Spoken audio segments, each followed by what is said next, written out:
Fraser, former commander of NATO forces in southern Afghanistan. Good morning. Good to see you again. Good morning. Lots to discuss, as always. Let's begin with the United States, Canada, all of these countries now saying that they believe the Taliban, that they're going to pressure them to keep their word when it comes to allowing people to leave safely. Do you trust them? I can't say that I trust them for the long term. Let's just talk about what's going on right this minute. The Taliban kept their word to allow the air bridge to operate until the end of the month. They seem to have another statement that they want to let the foreigners get out. Let's test them. Let's see whether or not that they're going to do it by opening up the airport and allowing those thousands of people that are still stuck on the ground in Kabul out. With this threat from ISIS-K, is it in the Taliban's interest to have some sort of relationship with the West? Well, the politics around that, I'm not even going to, I'll leave politicians to talk about it.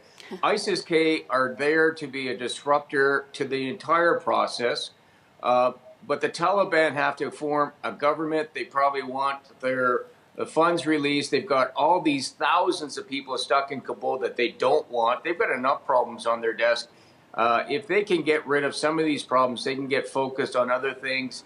And so in some ways, we find ourselves in a strange, setting in bed where we're sitting with people that we didn't want to work with, but now we're forced to work with them. And I think oddly enough, it's in our mutual interest that we all work together to sort out this one problem of a list of thousands. Yeah, strange indeed. The U.S., a couple of airstrikes, one of them intended to hit ISIS-K suicide bombers, instead killing civilians, including children. Joe Biden vowed on Friday that they would seek revenge and track down these ISIS-K people that were behind the bombing at the airport earlier.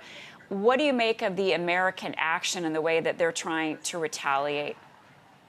I think the Americans, first of all, they've got to satisfy a very poor transition plan that has resulted in this humanitarian crisis.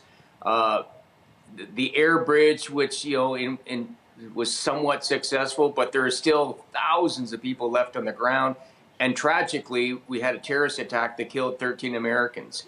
Well, President of the United States cannot let this happen without going unpunished, and this is why we're seeing the airstrikes. So probably a very domestic, initiative here, but at the same time, it will help stabilize the situation a little bit to offer the conditions for, tomorrow and the next day of trying to get these people who are stuck on the ground out.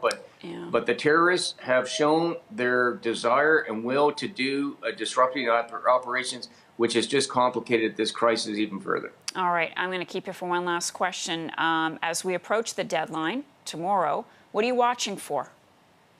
Well, I'm actually watching for what is the Taliban going to say about, are they going to keep on by saying if we can get the airport opened up, or we will allow people to leave the country, and that would include ground routes and whatnot. Let's find out if the Turkey and Qatar will have that agreement so they can actually start running the airport. And let's see if we can restart this program. And also, what are the terrorists going to do? Retired Major General David Fraser, former commander of NATO forces in southern Afghanistan. Thank you so much, David. We'll talk to you again soon.